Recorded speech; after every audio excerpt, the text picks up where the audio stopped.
G'day guys, thanks for tuning in for another Facebook Live. Today I have Caroline with me, who is based in New South Wales. Caroline, how are you? I'm doing fabulously well, thanks, Graham. How you doing? Yeah, well, thank you. Thank you for coming on and having a chat and talking about some deals that you've been doing. Both as a project partner and also as a money partner yourself. Yeah, I've been on both sides of the coin, which is it's interesting because you see different things when you're being a money partner as opposed to having someone be a money partner for you. So it's good to have For seen both sure. sides. For sure. I know I met you because you were a money partner for one of my deals, a little while ago now. But yeah, it was a good outcome. And so you're in New South Wales. I know you. So whereabouts do you live again? What your location and whereabouts exactly are the deals that you do? So I live about 2 hours south of Sydney, in a small town called Berry. People in New South Wales might know Berry. It's very well known for her hot donuts. But the deals that I do are in the Southern Highlands, which from where I live is about an hour and 15 minutes away. Okay, awesome.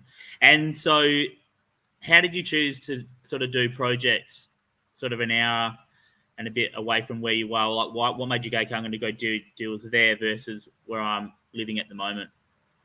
That's a really good question, and I wish I had a really good answer for that. When I first started looking, probably like many people when they first start on their property journey, it's sort of like, how do I choose the best place to do a deal? Yep. And I looked in many different places, and because I'm in New South Wales, all probably within about an hour or two of where I was living. But really love the Southern Highlands. And when I first started on my property journey, which was in 2020, the Southern Highlands was still in a lot of areas relatively well priced. Yep. So it was more about affordability. Really liked the area. There's some really cute old cottages there, which were ripe for renovation.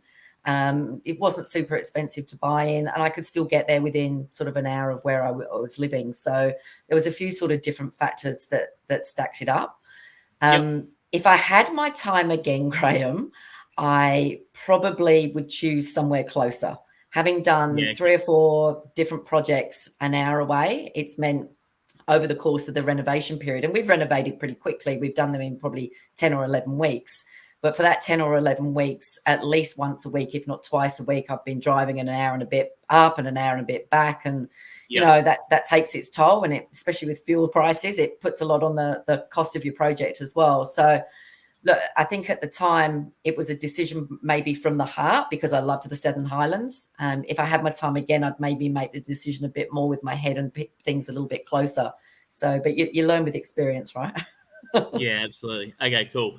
All right. So, I mean, with the whole travel thing, apart from the fuel cost, is there any other sort of what else do you see as a challenge when it's not close by?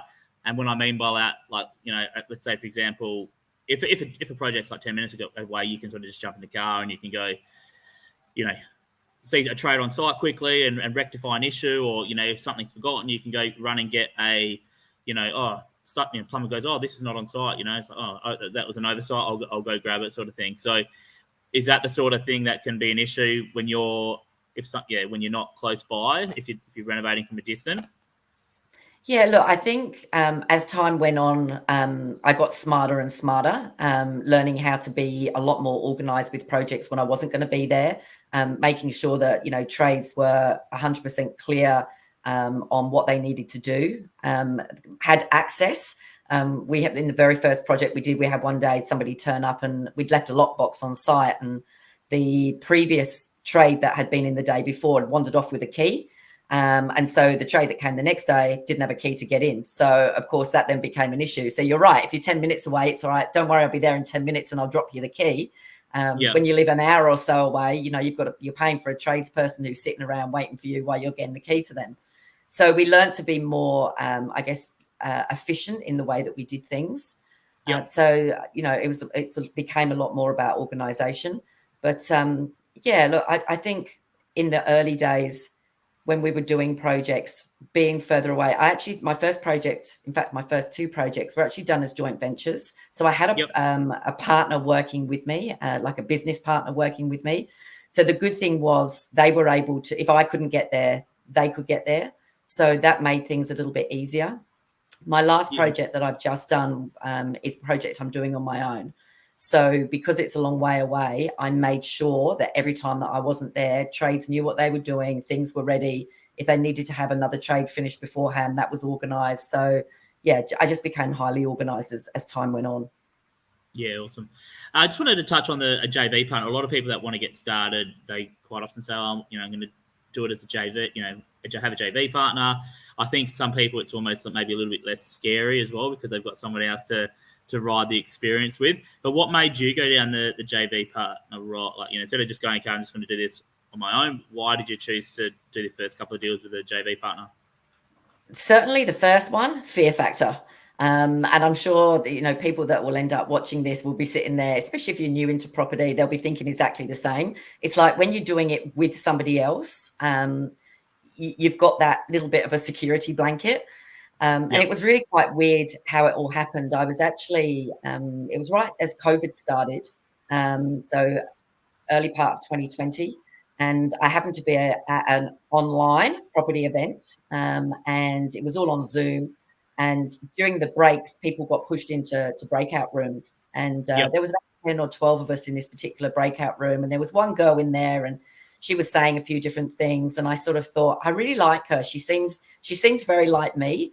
And she seems at like the same stage. Her background seems a bit similar. So when the actual Zoom breakout had finished, I reached out to her just through Facebook chat and said, look, I'd love to catch up. So we had a couple of chats through Facebook and on the phone. And then eventually we met and had a coffee. She lived about an hour from where I lived. And she was on a similar sort of path. She'd done property many years ago, but hadn't done anything much over probably the last 10 years. She wanted to get in and do something, but didn't really know where to start. She sort of had that little bit of fear that I had as well about doing it on her own. And the more we talked, the more we found that there were similarities. And we even drove, could you believe we even drove the same car? When we rocked up and had a coffee, we were driving exactly the same car, just a different color.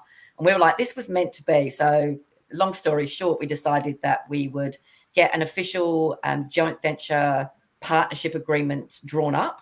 So we didn't just do it on a handshake. We went down exactly the right paths and, got an official agreement drawn up by a lawyer. The great thing about this particular JV partner, I'm sure she won't mind if I mention her name was Sam, or is Sam. She had cash, but she wasn't working at the time. So she didn't have the ability to be able to borrow money. I was completely the other way. So I didn't have cash at the time because we run our own business. We'd put a lot of money into growing our business. So we didn't have any readily available cash for deposits, but we had pretty good incomes, myself and my husband, and we were able to borrow. So when I spoke to Sam, I said, look, if we're going to do a joint venture, let's agree we'll do all the work together, all of the research and all of the work that goes into running the project. We'll do that jointly. But in terms of the actual funding of it, that we would use her cash for the deposit and my ability to get a loan to make up the difference, and that from the funds of the project that we would service that loan. So that was how we went forward. Within probably, I would say 4 or 6 weeks, we had decided on the Southern Highlands. As I say, I was at the time living in Wollongong, which is about an hour south of Sydney. And Sam was in the Southern Shire, which is half an hour south of Sydney. So we weren't too far apart. So we decided we wanted something that was within an hour of both of us. And as I mentioned earlier, Southern Highlands was cute cottages, old, ripe for renovation, not too expensive, within an hour. And we both loved it up there. So that's where we decided that we would start our search. So, awesome. And how did that partnership work out? Was it a good thing? Did it go well? It went really well. Sam and I are still talking, so that's a great sign. So the project went really well. We actually bought an old cottage on a 1,000 square metre block in Bowral. Don't know whether you've heard of Bowral, but it's quite a nice area in the Southern Highlands. And we bought that and renovated it through the middle of lockdown in New South Wales, which was really interesting. We renovated it in 10 weeks, and Sam and I worked brilliantly together. It was really good because what she's really good at, I'm not, and vice versa. So we really found, our strengths and played to those. And we, as I said, during that time, we did a lot of the work together. So she might go up there on a Monday, work with the trades, organize people for the next couple of days. And then I'd go up on a Thursday, meet with the trades for those days.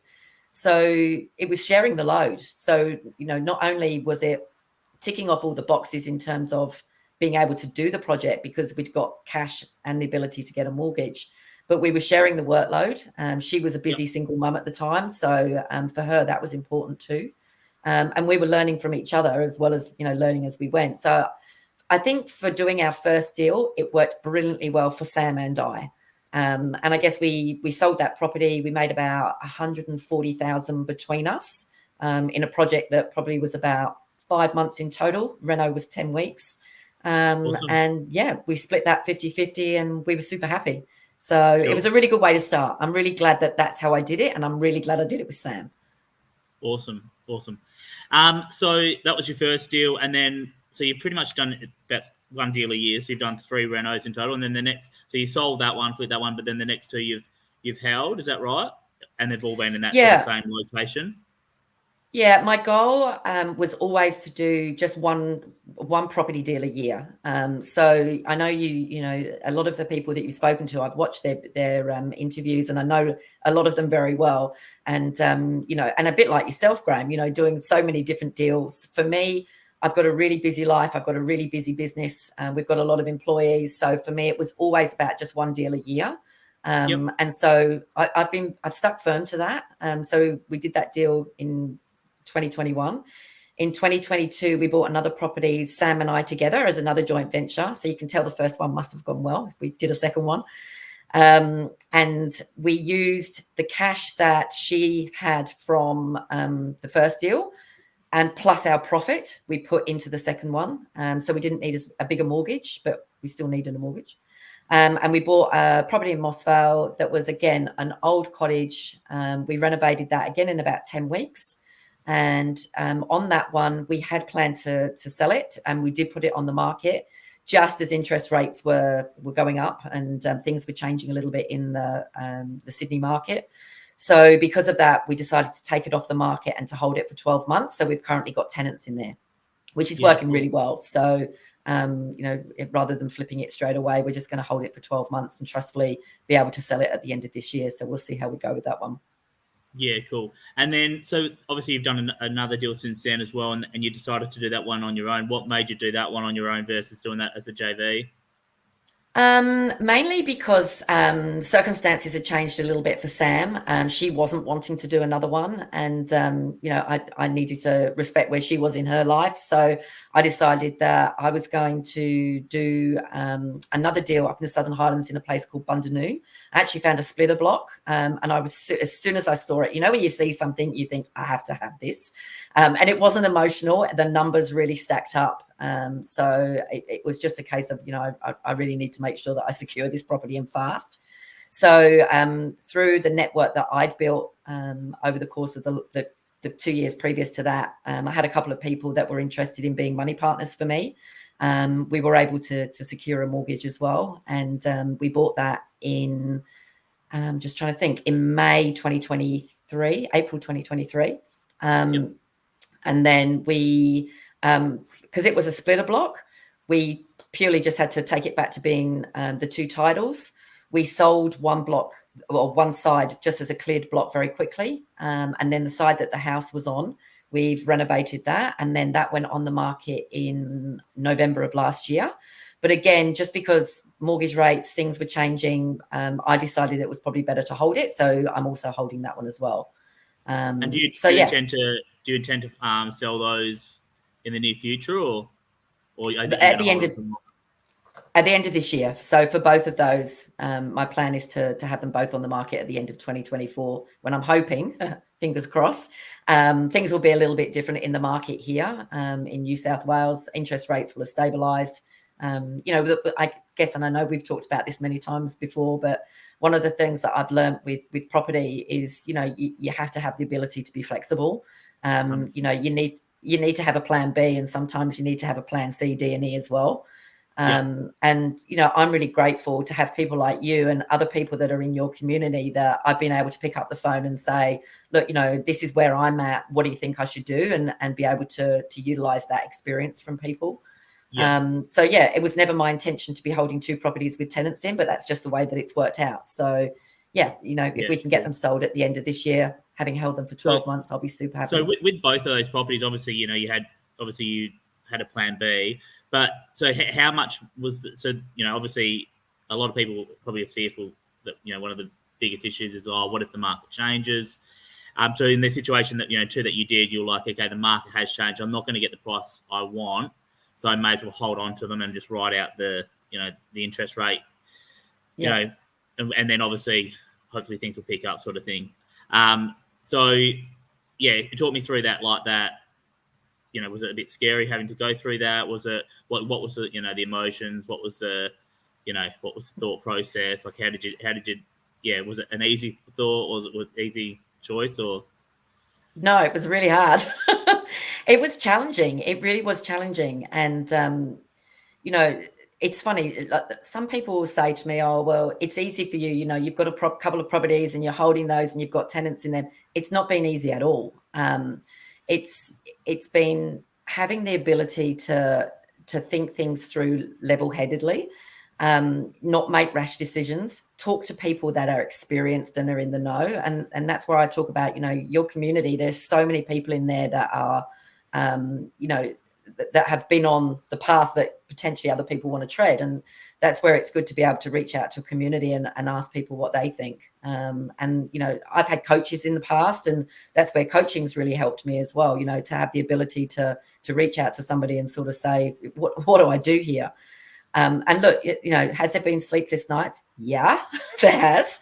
But it's all worked out. I've been able to navigate my way through it. And it's taught me to be patient. It's taught me to be tenacious. It's taught me sometimes that I need to hustle. It's taught me that I don't know everything and I need to learn. And that's a consistent, that's always happening. It's the never ending, wheel of life that you're always learning things that you don't know. I guess for me, probably the biggest thing was not always knowing the right questions to ask. That old saying, you don't know what you don't know. That's where I found sitting listening to calls like this, or to people's podcasts, or to what people are doing, and you just pick out that one little gold nugget and you think, oh my God, that applies to me. Why don't I give that a go? It hasn't been easy, and having tenants in there now obviously makes life a lot easier. We've got income coming in now. I always had myself a bit of a buffer. I was a little bit cautious, so I had renovation funds, and then I had my buffer fund. And my buffer fund helped me get through that time where, we didn't have people in and we were trying to sell the properties. But very quickly I made the decision. In fact, my husband made the decision for me. I hate to admit that, but he was the one that said, you're going to put the property on for 12 weeks. If it hasn't sold in 12 weeks, there's a tenant going in. So we were very deliberate in our approach. It wasn't a case of let's just wait another week and let's just see what happens, and then let's just go another month. We were very deliberate. We knew what we needed to do. And I guess that's a bit like now, 12 months, and then we're back on the market. So we've been very, I don't know whether calculated is the right word, but from what I've learned, it's been about having a clear path that I want to take, being flexible enough and adaptable enough to changing that if I need to, but, setting the goal and sort of going for it. It's been fun. With that property you sold, the block you've already sold, that must have paid off a chunk of it though, yeah? Right? We did really well. We did really well out of that because we only spent $1 million on the whole the 2 blocks together when we originally bought. And then when we sold the block on its own, we sold that for $500,000. So we returned half of our investment when we sold the block. That's the thing, the beautiful thing about splitters. But we did have money partners involved. So we've obviously been paying a higher interest rate. We have had a mortgage, so we've been paying repayments on that. We invested quite a bit of money into the project. We really took the house back to scratch and started again. So it's like a brand new home. So we invested about 200,000 in the renovation. So yeah, you know, that money did help to pay some of that those costs. So and it's there's $1 still a million. little bit of Does that buffer. include the? Does the $1 million include the renovation cost as well? No. No, So is it, no, so the the purchase was $1 renovation. million and then about 200,000 on the reno. Yeah, Yeah. okay. And so when you sold off the block, did you pay out your money partners from that? Is that how you paid So out money partners? originally, yeah. So originally we had 4 money partners when we bought the splitter block first up. So when we sold the block, I paid out 3 of the 4 money partners. So now I only have 1 money partner left in with me. Yep. And I think money partner is probably a great thing to talk about at this point in time, because my money partners have been amazing. Absolutely. If any of them are listening, they'll know who they are. You were amazing and continue to be amazing. But one of the key things that I have always done, and in actual fact, Graham, I learned this from you when I was your money partner, is about communication is key. So I know when I was a money partner for you, all the time you were saying, this is where we're at in the project. This is what's happening. You know, we've installed a kitchen this week. You know, we're painting. You sent us pictures. You kept us up to date.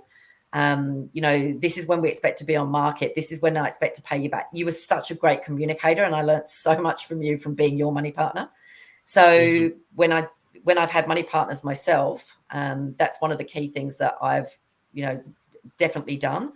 And I've stayed in communication with all of the time. And if something's needed to change, like if I've said to them, look, you know, the deal was meant to finish here and it's for whatever reason now going to overrun, I've gone back to them and said, look, I need you in for another 8 weeks. Can that work for you?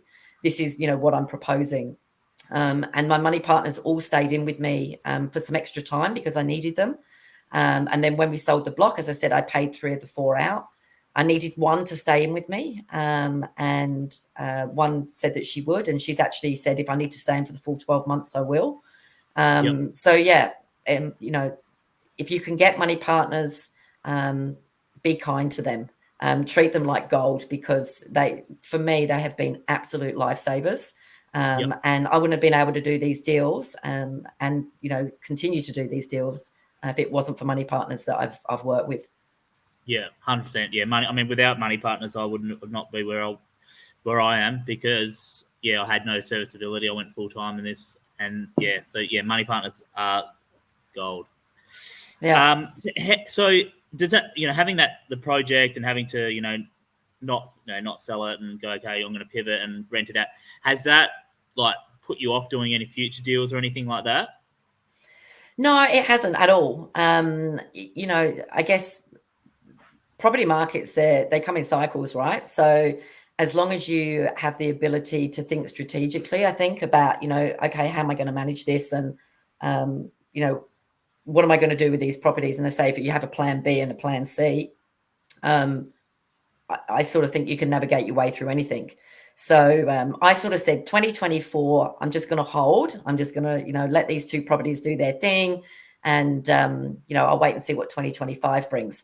But you know what Yeah. property is like. It's a little bit addictive. And an agent rang me today and he said, oh, I've got another property in Bundanoon. Are you interested?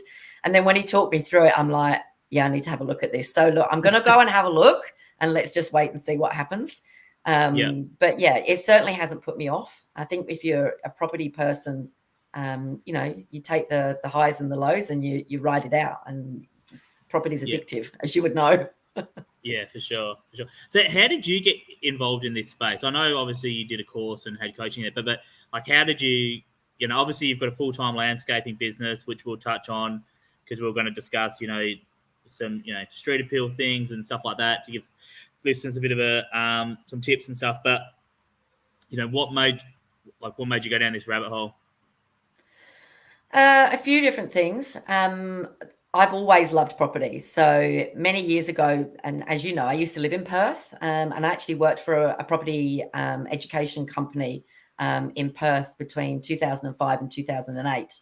So, you know, going back however many years that is, 15, 16 years ago, you know, I was involved in property then, and it was something that it always juiced me. It was something that what I loved about it was the ability to do your own projects, create large sums of cash if you do it right, if you've got the right learnings and you do it well, and just to be able to just work on something, something outside of the everyday norm. So for me, it was always, I love a side project. I've always got something on the go outside of my landscaping business. And for me, it was about just having, a little mini side hustle that I could do. One project a year was very manageable for me. And yeah, it was about really creating a chunk of cash that I could move into retirement. So, myself and my husband, with our landscaping business, we're actually looking to sell our business at the moment, and thinking about doing other things, potentially even moving overseas. I'm originally from the UK, so we're thinking we may end up back in Europe somewhere. So 3-4 years ago, when we were sort of talking about the path that we wanted to take, it was about, okay, well, how can we generate some cash outside of our business? And as I said before, if you get property right, the ability to be able to make good income relatively quickly, especially with, flipping properties. If you set them up well and minimize tax and do things all the right way, then for me, that was really the appeal. That was the conversation that I had with Sam back in 2020, because she wanted to do the same thing. We were all about really generating some extra cash flow.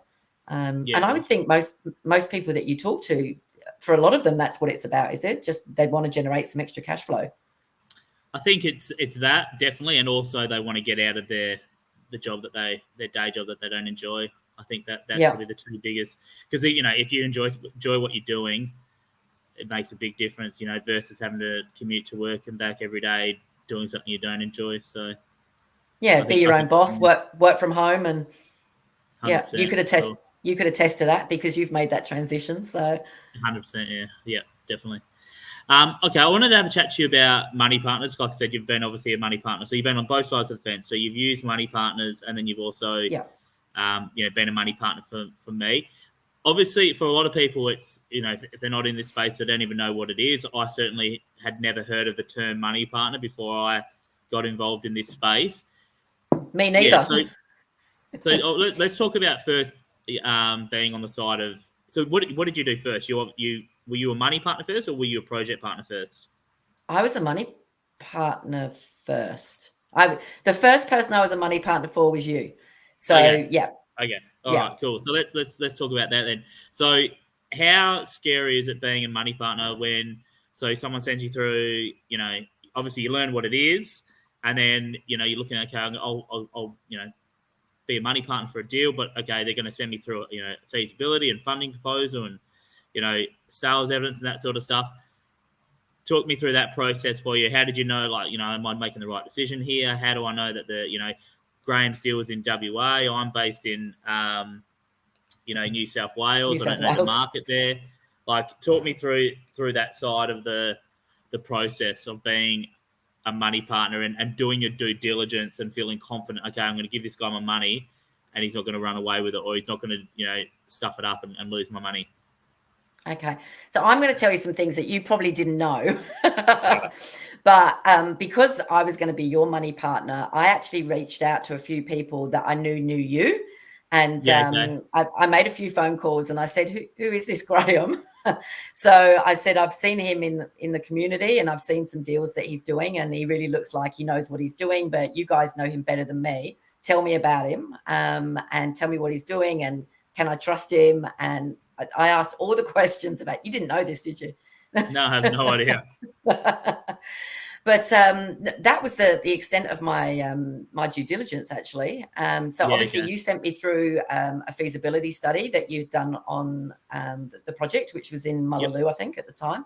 That one was, because I had lived in Perth, I actually lived in a suburb called Hillary's, which, as you would know, isn't very far from Mullaloo. So for me, it wasn't so scary because I actually knew Mullaloo. I knew it was one of those suburbs that hadn't boomed. Like Hillary's has sort of had a big boom. There's, a lot of money that's been made in and around Hillary's, a lot of renovations, but I didn't think Mullaloo had that. So I sort of thought it was a good place to be doing a project. I did my checks on you through people that I knew. I looked at the figures and I believe they stacked up. And for me, I'm a very quick decision maker. I tend not to hang around and sit on things. I think at the time on that project, you already had 4 money partners, and you were just looking for it was the most I've ever had on a project was 5, I think. Yeah, and the 4 that you already had were all lending bigger amounts than I was, and I think my deal was only 50,000 that I was lending you. And 50,000 is a lot of money, right? I actually can't remember how much you lent me, but yeah, okay. Yeah. But it wasn't a massive. It wasn't like I was lending you $1 million. It was 50 grand. Yep. So for me, everything stacked up. I had good reports on you. I knew the area. I looked at the figures, thought it was good. It was only 50 grand, which was a small figure for me to start with, and that I felt comfortable with. So I jumped on board. Cool. And as I said earlier, you communicated beautifully. From the day that you said you needed the money to the day you said I'd get it back were the exact days. And so for me, it was a really positive experience. And it built my trust in the whole process, if that makes sense. And I sort of thought, well, if every money partner deal is going to be like that, then why wouldn't I do it again? So when I got my funds back from you, I actually jumped into a short-term 3-month deal again for 50,000 with somebody, someone that I actually knew in the community, which worked really well. And then when I came out of that, I've actually now gone into a larger deal with somebody in South Australia for 12 months, which will end in April. And that's all going brilliantly well as well. So get good communication. And again, I did my checks through the community on that person. I've never met them in person. Spoke to them on the phone. And as I said, people that I knew of them. So I think, people trust in different ways. For me, those were the things that I needed to see. For other people, they may need a lot more information. For other people, it may just be one conversation and they go, yep, I like that person, I'm in. But for me, it was all about credibility in the community, the deal stacking up, and a good presentation of the deal as well. I've had a few people reach out to me in the past to money partner on their deals, and they've sent me a 1-pager with like a bit of a, this is what I'm doing and this is what I'm hoping to make, and this is a picture of the property, and that's been about it. This is a business, and I think when you're sending out feasibility studies, you need to send out, clear, concise information that puts people at ease. And, I think building a good feasibility is really important, and a good, prospectus to send out to people. So, for sure. Yeah, they were the things that sort of stacked up for me. Yeah, for sure. I mean, 100%. If you're asking people for, 50,000 or hundreds of thousands of dollars, it needs to look somewhat professional. Or that's right. So otherwise, okay, cool. So for people that are like listening and they're thinking like, potentially being a money partner one day, what's the reward for being a money partner like? Obviously, and you're obviously getting a return on your investment, but you're not actually having to play an active role in the you're not the decision maker or anything like that.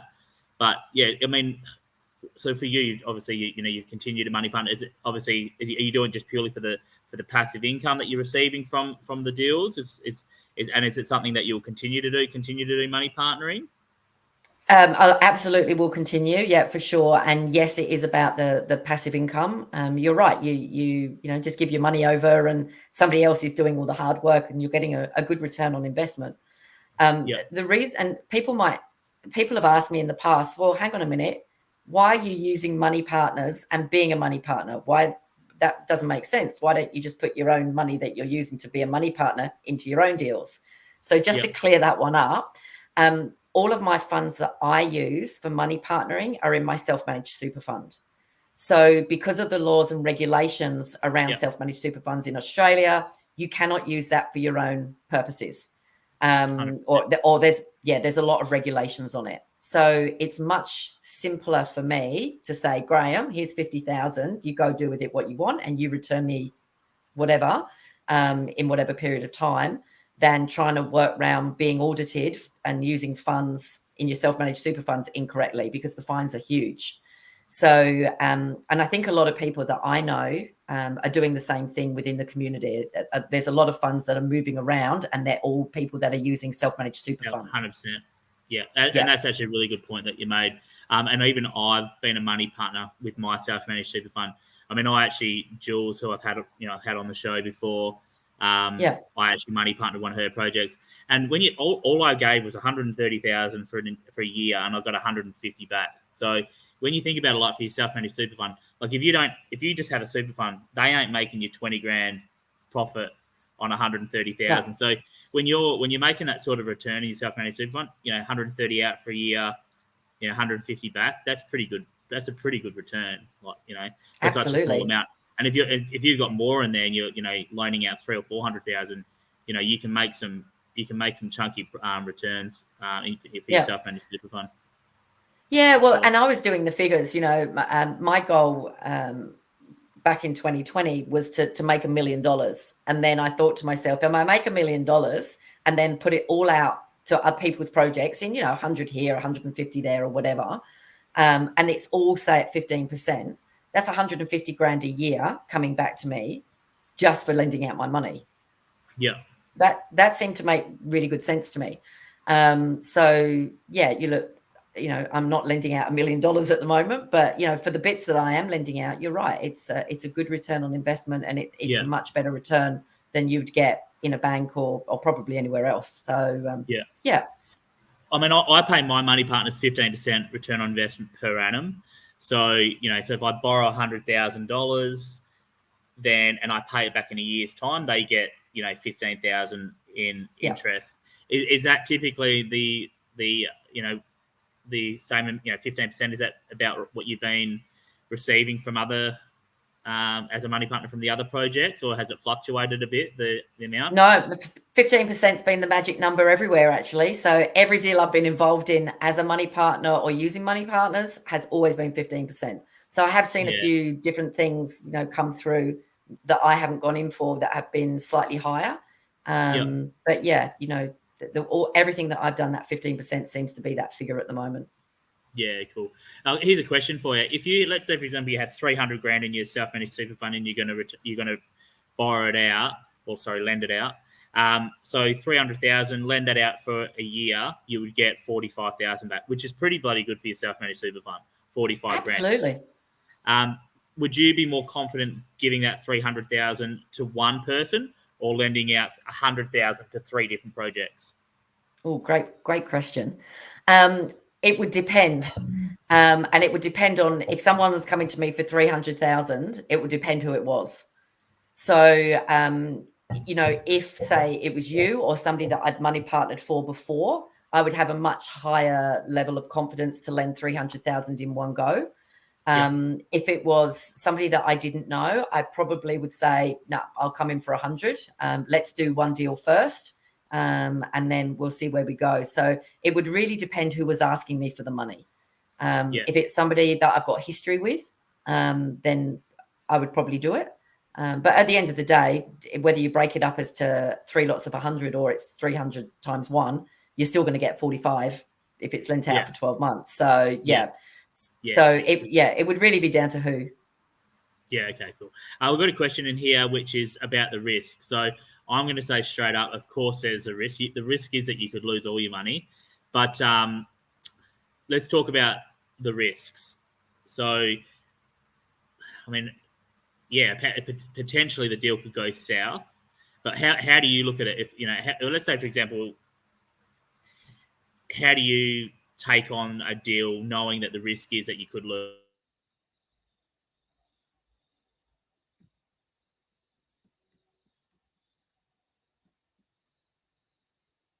Oh, can you hear me, Graham? You've frozen for me.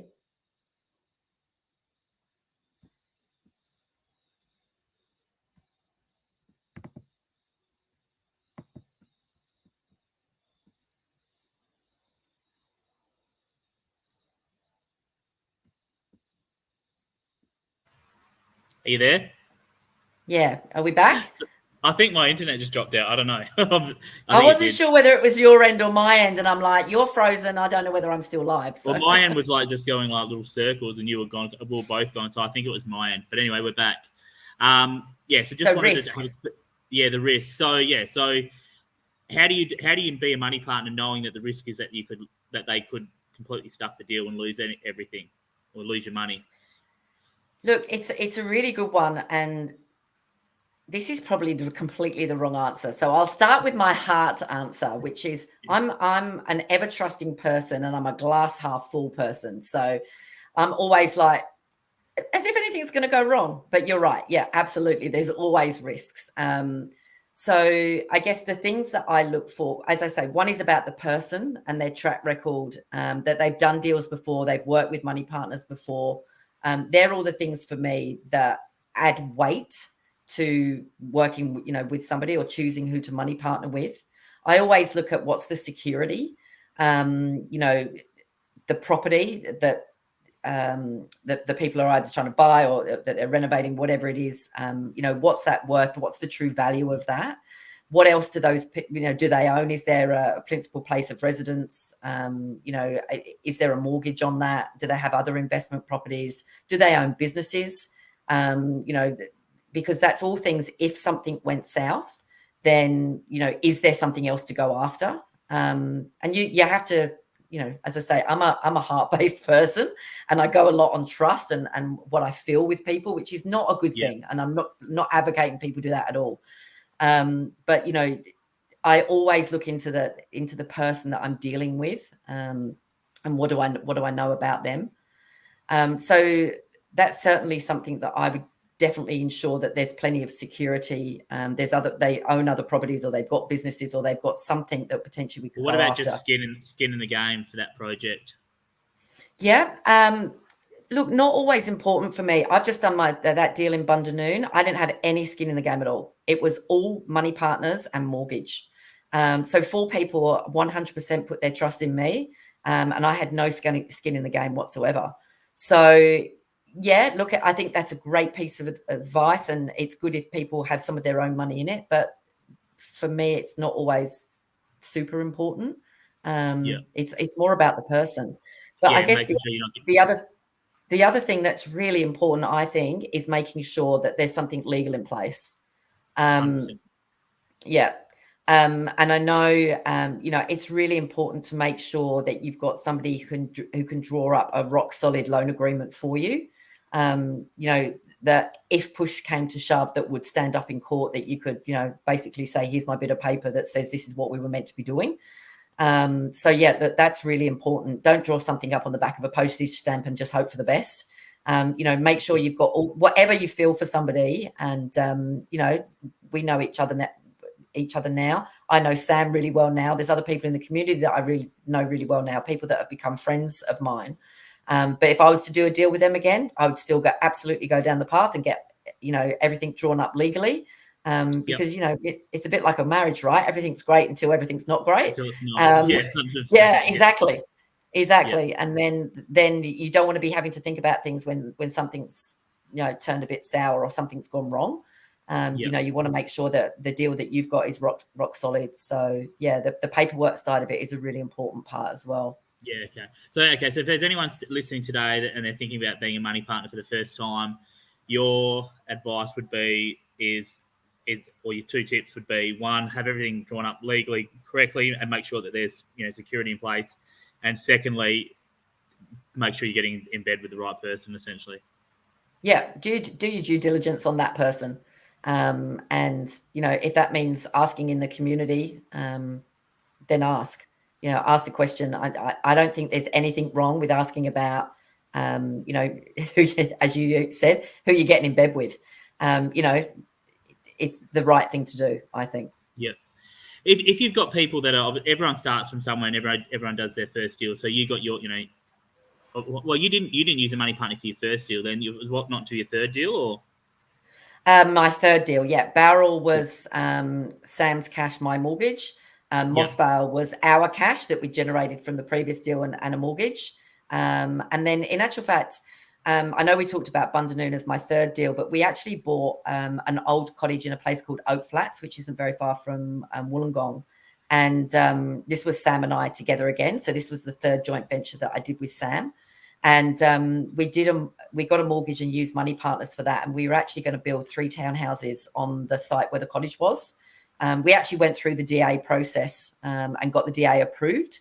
But because the interest rates were changing at the time, we actually decided to on-sell that to a builder. because he could obviously build it probably 30% less than we could. He could build at cost, and we couldn't. So there was still margin in it for him, but the margins were really getting squeezed for us. So we decided to come out of that deal. But that was the first time that we had ever used or I'd ever used money partners. So on that one, and then on the splitter block deal. Would you? I mean, someone who hasn't done a deal before, it's their first deal. Would you invest money in a person doing a first time deal, or Yeah, I would. What would be your prerequisite? Would they have to have some sort of mentorship or something like that to have the confidence that or what would you need to be? Yeah, look, and that's someone who hasn't done it before. That's a really good point, because look, I had a property coach for a year, and I learned a lot from that person, and they were a really good sounding board for me. So I guess if I was looking at somebody, if I thought that they were getting mentorship, I would feel that even if they didn't know 100% everything that they needed to be doing at that stage, they were getting, some good coaching and mentoring from somewhere else, of somebody that has trod the path. I wouldn't, if there's somebody that's doing a deal for the first time, it certainly wouldn't stop me from money partnering with them. If I thought, the deal was good, it was in a good area, they were getting good mentoring, they've maybe got some skin in the game, all the things that we've talked about, but it wouldn't stop me. And I know, a lot of people think, oh, well, I've never done this before, so no one's going to want to lend me money. It freaked me out, and I'm sure it freaks out other people that will be listening to this. You sort of think, well, why would a complete stranger want to lend me money? And I'm sure when you first started, it crossed your mind as well. It's just like, it seems like it seems like the craziest concept, right? It does, yeah. You've got to remember that, that it's that money sitting there not earning that much, and if you can find somebody that ticks all the boxes for you and you can get a good return, then why wouldn't you do it? So, if people are sort of thinking no one will ever lend me money, I remember thinking that, and people did, and I'm sure there was a stage where you used to think, oh, okay, who's going to lend me money? But then people did, and then once you've done one, the next one it gets easier and easier and easier. So definitely having somebody mentoring you helps. I think some people probably think as well, if I lend it out, I'm not going to spend it, and I'm going to make money instead of spending it on something else. Yeah. I'm sure people have had those thoughts in the past. Cool. Alrighty. So money partnering, and then so on the other side of the fence then, so talking about that for the first time, when you've had two projects where you've asked for money partners. Talk us through that process. So people who maybe have a bit of doubt, first time looking for a money partner, like we just said, why is someone going to, lend me money? Talk us through that mindset and how you can obviously, how obviously it's, how you can attract. How you can attract a money partner? Yeah, that's right. Yeah. And that's a really great question. And I asked the queen of money partnering that, who's actually a really good friend of mine, Liz Rowan, who you had on a few weeks ago. I've known Lizzie for many years, and I actually asked her a lot of questions around money partners and how to attract them, because, as I said, I was thinking, well, who's going to want to lend me money? But one of the things that a few of the things that I did, which was off the back of what she told me, was about getting known in the community for what you're doing. So it was about, a lot of people sort of don't want to say, this is what I'm doing, this is my deal, this is what I've made. But when it comes to attracting money partners, that becomes really important, because people need to see that you're in action and that you're doing things and that you're being successful. So even if it's just I'm out there, looking for properties. I've looked at 3 properties today. I've been to this auction. I've done this deal. All of those things. People can see, or potential money partners can see, that you're out there doing things and you're in action. So that was a really good tip, I think, for me. Was about making myself visible to others. Because if you're a nobody and then all of a sudden you're asking for 200 grand to do a deal, it's like, well, I've never seen you before. Like, who are you? So I think that's really important. The second part that we talked about was about having a good prospectus that you can send out to people. So make sure it's professional, make sure it's thorough. one of the things that I made sure that I was always putting into any prospectus that I sent out to somebody. So basically, this is my deal. This is the numbers. This is the demographic of the area that I'm looking at. This is the property. I put loads of pictures in. This is what I plan to do. This is the profit that I'm going to make. This is who I am. This is my experience. This is what I've done. And even if this is what I've done. I run a landscaping company, so I'm used to looking at numbers. I'm used to managing people. Doesn't necessarily mean you have to say I've done property before. You might be a project manager, or you might be a real estate agent, or you might be a stay-at-home mum who all you do all day is spend time researching property. I know property because I research it all day because I'm at home with the kids. Whatever that is, but put in who you are and what you bring to the deal as well. I think that's super important to make sure that all of that information is in the funding proposal. Yeah, absolutely. So as I said, don't make it a one pager with just a bit of a, this is what I'm hoping to do, and here's a picture of the property I want to buy. Make sure you've got a lot of good information in there, that you're really telling people who you are, what you can do, what you bring, what you're going to make, how you plan to do it. I think that's really important. Cool. I think it's a good point. Don't make it a one pager, but don't make it a 20 pager either, because you should be able to deliver all the information you need in a few pages. I think my funding proposals. Yeah, I think my funding proposals are normally about 8 pages. Okay. Yours are longer than mine. Maybe I put more pictures in than you. Maybe. Yeah, but you're right, and that's a really valid point, because you don't want to make it so long that people get halfway through it and think I'm bored now reading this. It still needs to be concise. Yeah, 100%. Needs to be able to paint a picture pretty quickly, I think. Yeah. Awesome. And I think the one thing you said about how to attract people is, once you have found money partners, as I said to them, treat them like gold. It was really funny when we did our first deal. Sam and I actually sent big hampers to our money partners going, thank you so much. We're so grateful that you've been money partners. We don't do that now, but at the time, the first time, we were so grateful that somebody had decided to jump on board with us, or 2 people came in on our first deal, that we were just like, here, have this, thank you. But as I said, it's all about, once you've got money partners, making sure that you stay in communication with them, and that you do what you say you do when you say you're going to do it. It all comes down to integrity at the end. And I'm really proud to say that 2 people have money partnered for me more than twice. So that always makes me think, okay, well, I'm obviously doing something right, that they're coming back and they're going with me again.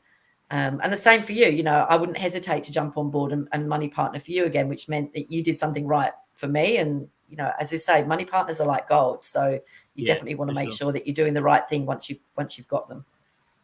Awesome. We've got a question from Michael. Would you add previous money partner references when looking for your next money partner to show a track record? Say that again. Would I use? So if you've got, let's say you've gone in, you're talking to a new money partner, would you have a referee from a previous money partner saying, yes, Caroline was I money partnered with Caroline and she was amazing?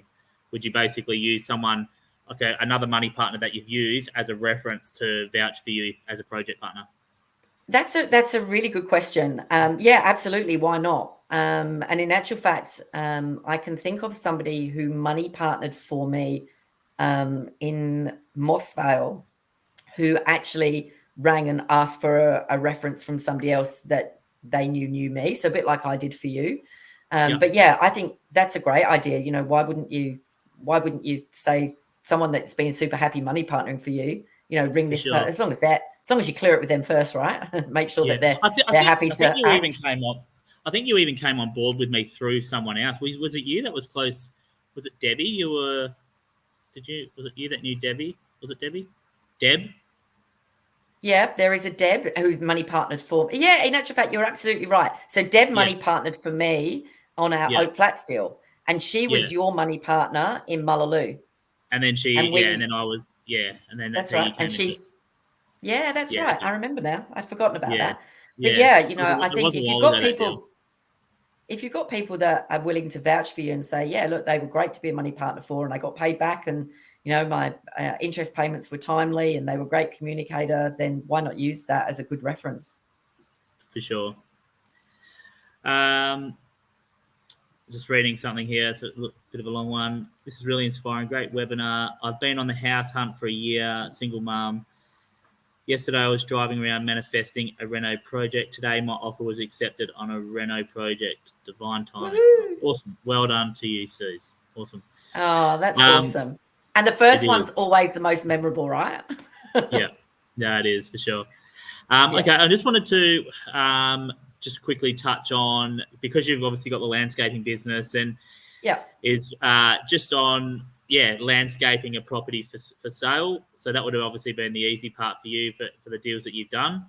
A lot of people talk about street or curb appeal and all that sort of stuff, but at the same time, you don't want to spend too much money on landscaping. So again, it's going to come down to the area, the market, as to, I suppose, how far you go.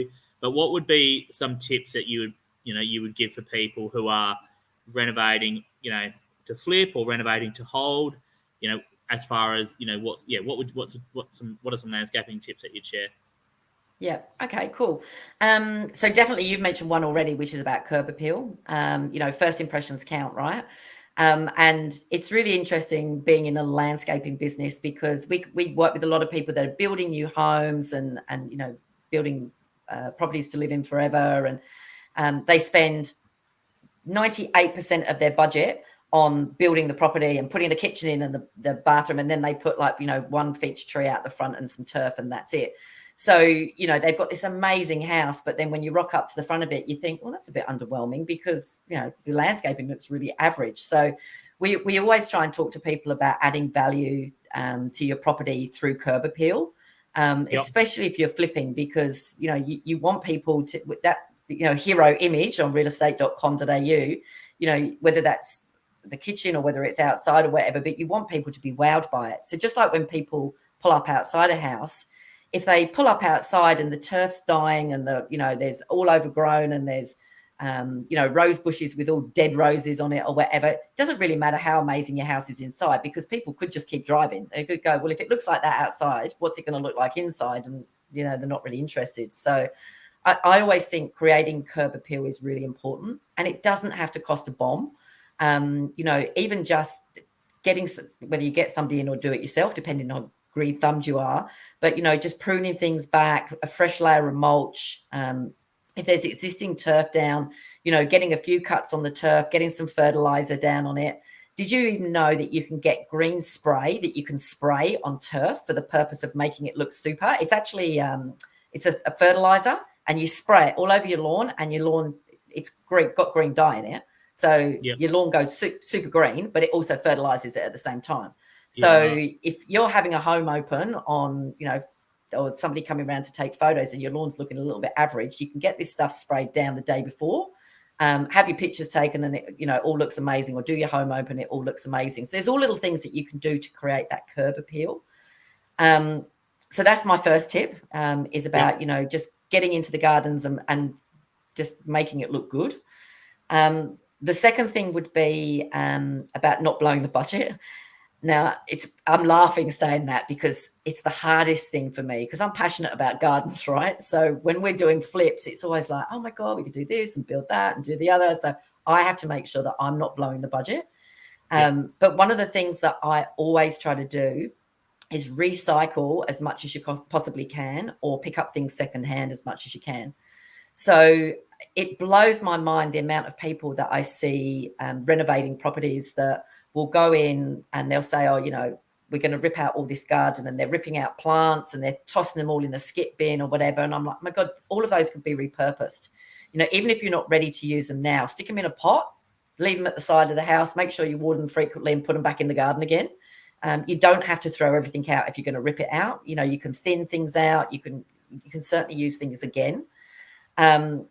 The other thing that you can do is use places like Gumtree and Facebook Marketplace, because there are so many people that are renovating or building that they'll say, we're ripping out a palm, just come and get it. You know, it's 2 meters tall. As long as you can get a truck here to get it, you can have it at yours for nothing. So all you've got to do is pay for a truck to go get it. It might cost you $500, but you've got a 5 grand palm that you can put in your garden.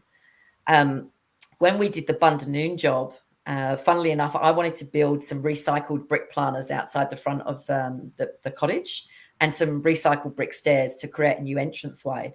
But recycled bricks are really super expensive, and we needed about 5,000 of them. So long story short, I did a bit of trawling around, found a friend of a friend who's a builder, and he said, we've just finished building a recycled bricked house. This woman's got about 5,000 bricks left over, and her property is about 5 streets away from where you're renovating. So he said, she said, if you can get round there and pick them up, then you can have them all for free. So I picked up 5,000 recycled brick pavers, myself, my husband, and 2 of our apprentices from work. We paid them a little bit of cash just to come one Saturday and help us come and move all these bricks. And we probably saved ourselves, I reckon, somewhere about $7,000 in recycled bricks, just because we picked up something that nobody wanted. You know, nobody wanted. She was going to dump them. She was going to put them in a skip. So Gumtree, Facebook Marketplace, even reaching out to other trades and just saying, you know, look, have you got leftover plants on a job? We get people ring us quite regularly who will say, you wouldn't happen to have a ton of mulch left over from a job that we could potentially use? If we're going to bin it, we'll say, yeah, absolutely. You pick it up, you can take it. So you'd be amazed what's out there that you can use that will cost you nothing. So hopefully that's a good tip for people. 100%, it is for sure. And the recycled bricks, I know how expensive they are because I bought them for my property to do the driveway and around the house and that, my development, and they're bloody expensive. They look amazing, but you pay through the roof for them. So, you can find them around. And they're like 100 years old, like these bricks, some of these recycled reds. Yeah, absolutely. old as, Yeah. No. And I guess lastly, there's 2 things that I was going to talk about. One was about making sure gardens are low maintenance. It's the biggest thing that we hear about now. The trends for the last 2, 3, 4 years and moving into 2024 is about low maintenance gardens.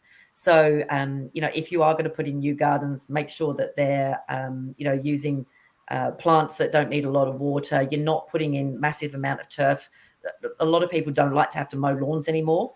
If there's lawn there, fair enough. But, just make sure that people aren't going to have to spend hours and hours and hours each week maintaining what you put in. Low maintenance gardens are definitely appealing.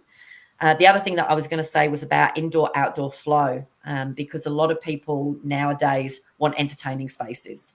A lot of the builds that we see happening, people are trying to create flow from indoors to outdoors. So the more that you can open up and create spaces that people can use outdoors, whether that's, like a small paved area or a small deck area, if your funds won't run to decking or paving, just put down crushed granite. Pretty cheap to pick up. I think it's probably about, $100 a ton.